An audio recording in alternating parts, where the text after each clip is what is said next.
Welcome. Welcome from near and welcome from far. Let's begin by enjoying 3 sounds of the bell.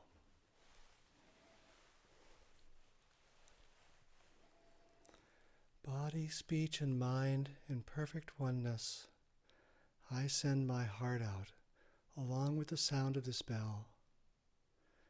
May all hearers awaken from forgetfulness and transcend the path of sorrows.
I'm going to begin by sharing my screen. You all see that okay? So I'm sharing a picture of an enso. And this is an enso that was drawn by Thich Nhat Hanh. An enso is a circle that represents a single breath. Starting at the bottom, in, out. And our practice is a lot like an enso. The enso starts, the brush is filled with ink, and it moves around the circle. And as it moves around the circle, it leaves less and less ink until it reaches back to where it started. And our practice is like that because we're like that brush at the beginning. We feel a need to really leave our mark on the world. But as we move around the circle and come back to where we started from, we don't really need to leave that much of a mark anymore. It's also like our practice because we start out with what we think are the basics. And then we move around the circle thinking that we have to get to something more advanced. But we continue around and come right back to the basics and realize that the beginning practice and the advanced practice are exactly the same thing. We're sitting, we're walking, we're breathing, we're using gathas at the beginning and at the end. So we come home to where we began, to the basics. And that's what I want to talk about tonight, is some of the basics that we return to, that we've also begun with. Well, it's that phenomena like an enso where we begin thinking that it's me sitting and me walking, and we come around the circle until we arrive back home at sitting and walking without a me that does it. Just like we've unburdened our brush with the ink, we've unburdened ourselves with the idea of a separate self.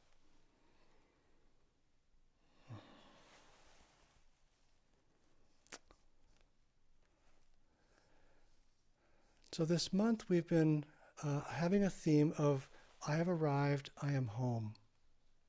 And we've talked about that in several ways. And today the way that I want to talk about that is with gathas. And this I have arrived, I have home comes from a gata itself. It's from a poem that Thai wrote. And it's such a simple, simple poem. It could have been written by a 3rd grader. It has such simple language. But it would be a mistake to think that it's simple, because it's very, very deep. Thai has distilled the whole of practice into a simple gata. I have arrived, I am home, in the here and in the now. I am solid. I am free. In the ultimate I dwell.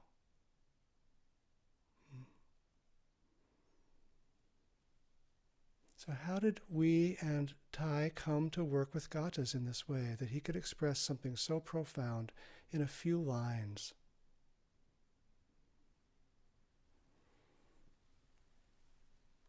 It's a beginning practice because it's what we do at the beginning, but it's an advanced practice because it's what we do all the way through.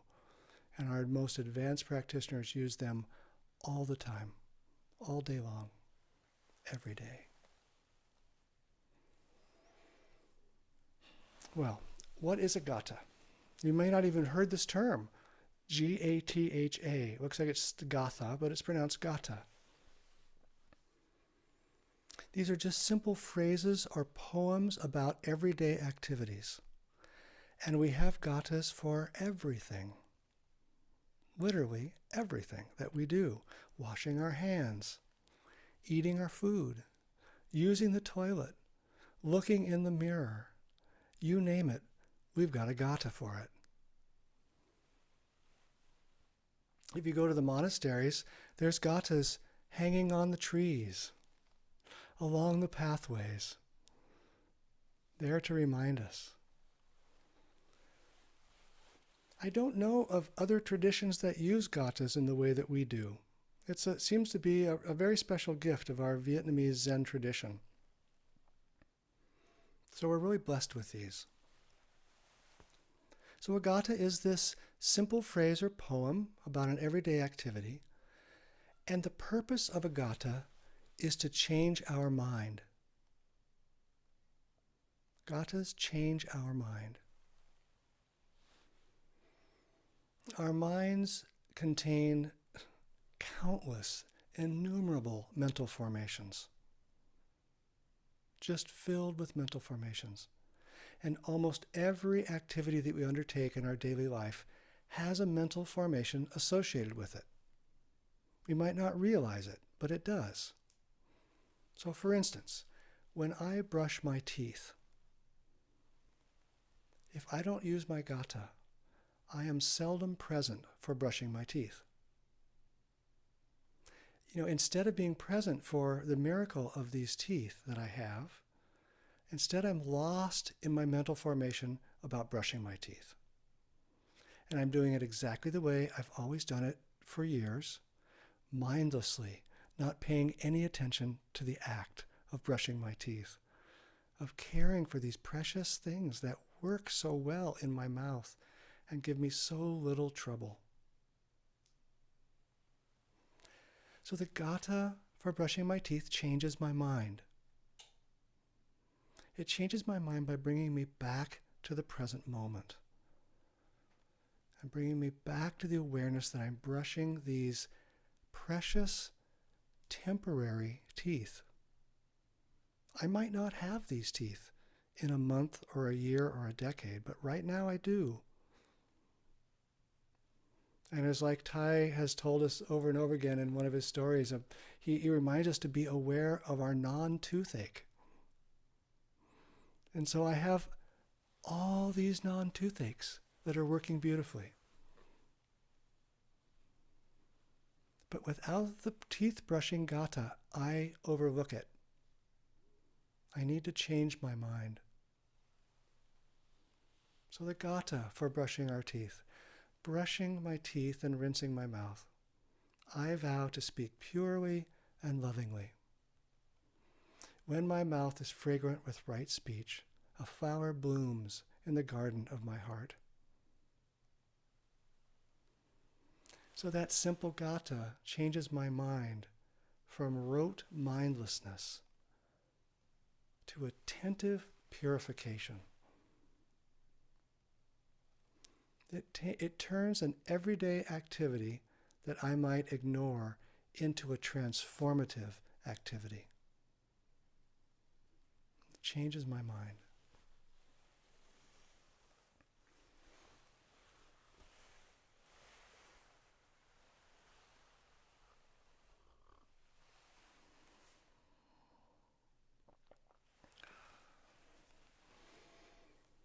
So let's talk about gathas as a beginning practice. It is a beginning practice, and the reason it's a beginning practice is that when we enter practice, our mind is on autopilot. It's not here. And in addition, our mind believes that all of those mental formations that we're on autopilot with is me. That whole bucket of mental formations is what we confuse as being ourself. So we need gathas to snap us out of this. They work really well. And they work really well because they're little koans. They're little koans that transform our habits into awakening. When Tai was a novice monk at 16 years old, when he arrived at the monastery, he was given a little book of gathas to memorize and responsibility of caring for the animal that the monastery had. And he spent 2 years simply memorizing those gathas. That was the whole of his practice. That's what his teacher gave him. Now, he's told in stories that he thought that that was not the real practice, and he was really looking forward to getting the real practice. You know, instead of just memorizing this little book of poems, what could that really be doing for him?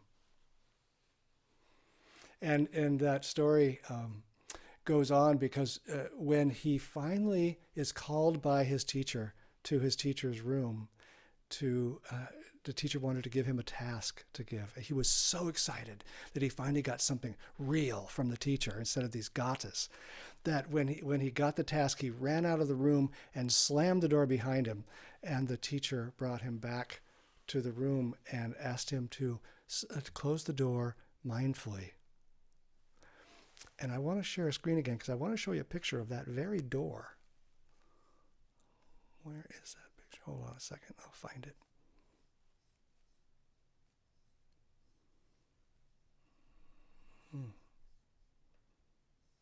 Just a sec. I'm having a little bit of trouble. I think it's here.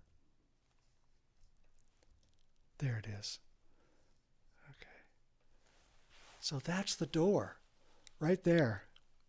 That's the very door to his teacher's room that Tai slammed mindlessly. That was the root of the mindfulness practice that he brought to the West. No door, no mindfulness practice in the West. Really fun. I feel so lucky I got to go see that door.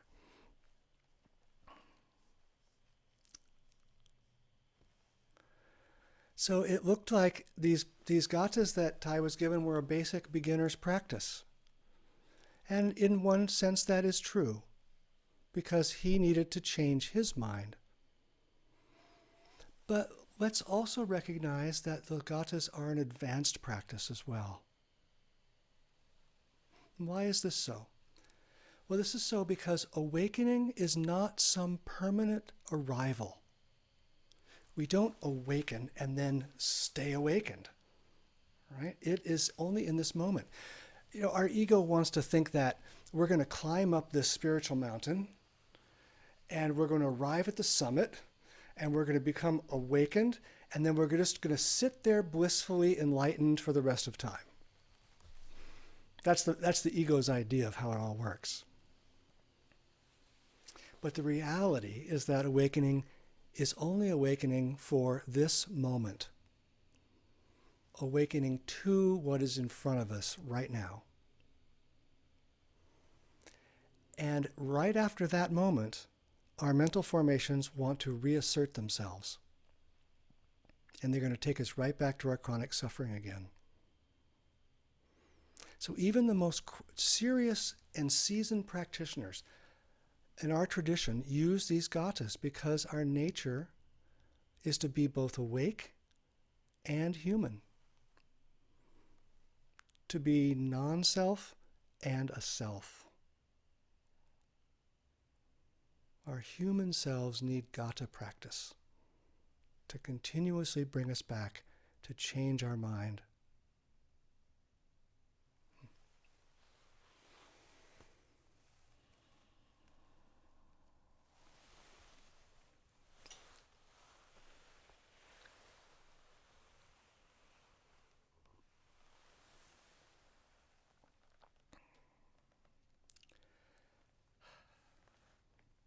Well, how do we practice with gatas? We have them, but what do we do with them? I like to think of gatas as koans. And koans are questions without permanent, durable answers. When you answer a koan, they're answered in the present moment for the present moment. They're not something that you answer just like awakening. It's not that you grab in this moment and you apply it to all future time. So gatas are like that. They transform our awareness in this moment, not for another moment. They're not test questions that we answer once and then discard because we have the certificate. I've done that. I've done that gata. Now I can put that on my resume and forget about it. It's not like that at all. They're things that we live with again and again and again, and they are rich and opening themselves to us all the time. For example, when I come into the meditation hall, every time I do, I recite the gata for entering the meditation hall. And the gata is this: entering the meditation hall, I see my true self. As I sit down, I vow to cut off all disturbances. So I do that every time that I come through the door. I stop at the door, I take off my shoes, I bow to the altar, and with my full attention, I give myself to the gata. And the gata gives itself back to me.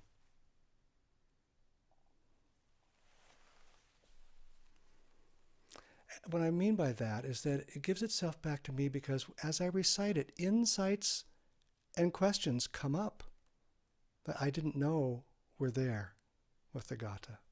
So over time, here's some of the things that have come up for me. So with the first line, entering the meditation hall. Well, what is it to enter the meditation hall? Does that door really divide this meditation hall off from something else? What does that mean? So I wonder. And in the second line, I see my true self. Oh, one day I said, well, wait a minute. Who sees this true self? Who is that? Or the last two lines, as I sit down, I vow to cut off all disturbances. What does it mean to cut off? Is anything really a disturbance? Who's disturbed? So the reason I'm bringing this up is that that gata doesn't have fixed answers. It keeps practicing me. It keeps opening me up to deeper and deeper insights every time that I use it. The point isn't to answer the questions that come up, it's to be the questions. To be beginner's mind rather than this set of mental formations that put me on autopilot. I could just as easily bust through that door, kick off my shoes, and walk to my meditation cushion with my mental formations and train of thought completely undisturbed, sit down on my cushion, and spend a half an hour thinking about what I'm going to buy at the grocery store. But the gata interrupts that and changes my mind. I'm so happy to have it.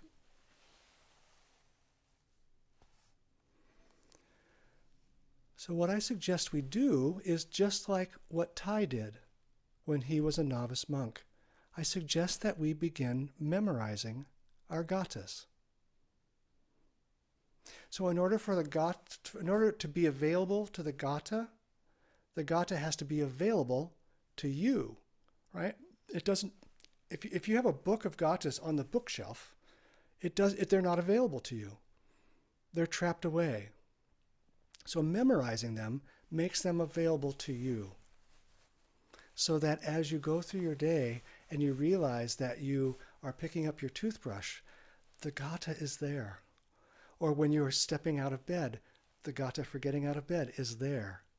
Or starting your car, the gata for starting your car is there. Otherwise, it's not available to you and you're not available to it. Now, I don't think we have to spend 2 years memorizing a whole book of gatas like Ty did. That would be wonderful if we did that, but it doesn't seem very realistic. So what would it be like for us to do something a little more manageable? How about we begin by memorizing a few gatas? Just a few. So here's how I have worked with memorizing those gatas, and you might also enjoy doing it this way, although you may have your own ideas that are better. So what I've done is, first of all, I've written them down. I've chosen some that jump out at me, that say, oh yeah, I really want to practice with that, and I write it down. So I've often written on a sticky note, and I put a sticky note. I've got a sticky note right here on this little table in front of me. I've got another sticky note with a gata right on the altar right there where I light the lamp to remind me of that gata. I've got them on my bathroom mirror. I've got them on my dresser. They're all over the place. Years ago, when Malia, my daughter, was, I think, probably about the 3rd grade or so, she's 28 now, she wrote a bunch of gatas out for me on cards. And then her mom had them laminated, and she gave them to me for a gift. So I still have some of Malia's little gata cards that are around. So that's another way to do it. That's really fun. So once you've written them down, then what I try and do is I read them and I work to memorize them every time I see them. And I don't make a big deal out of it. I just read it until it naturally is part of my self, naturally part of my mind.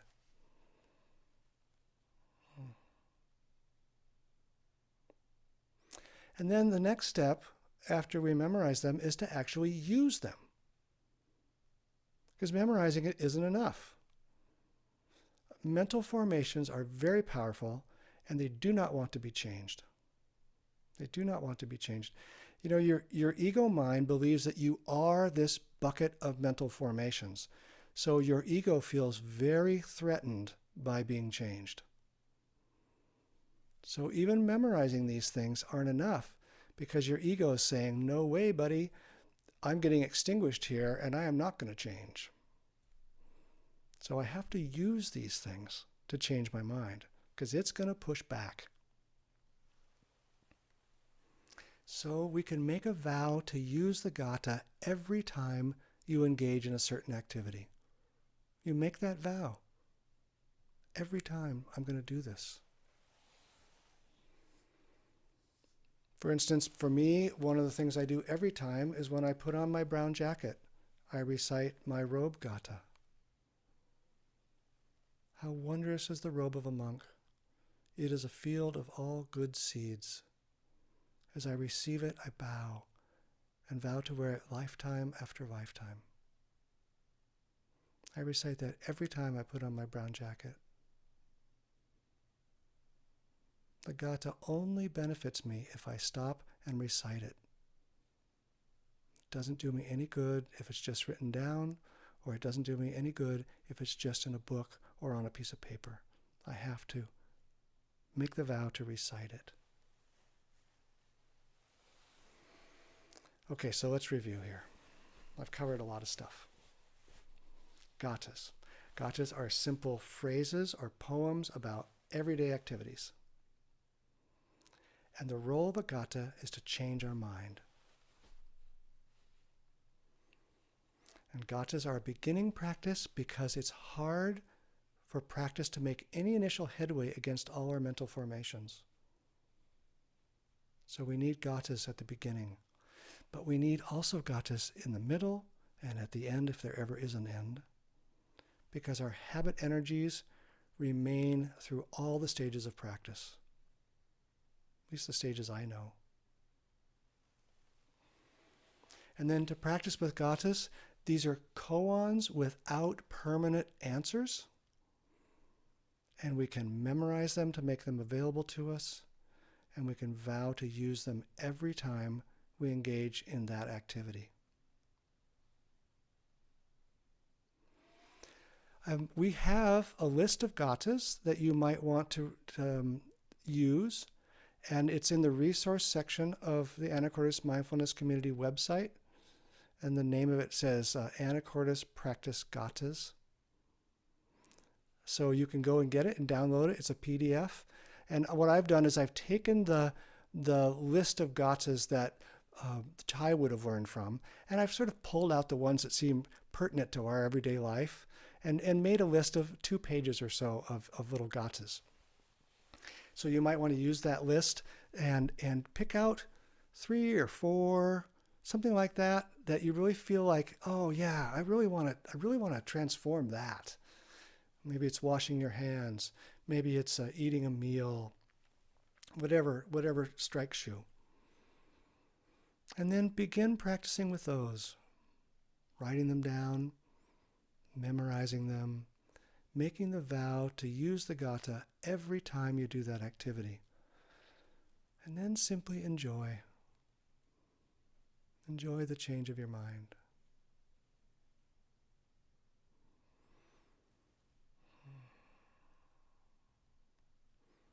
Let's enjoy a couple of sounds of the bell.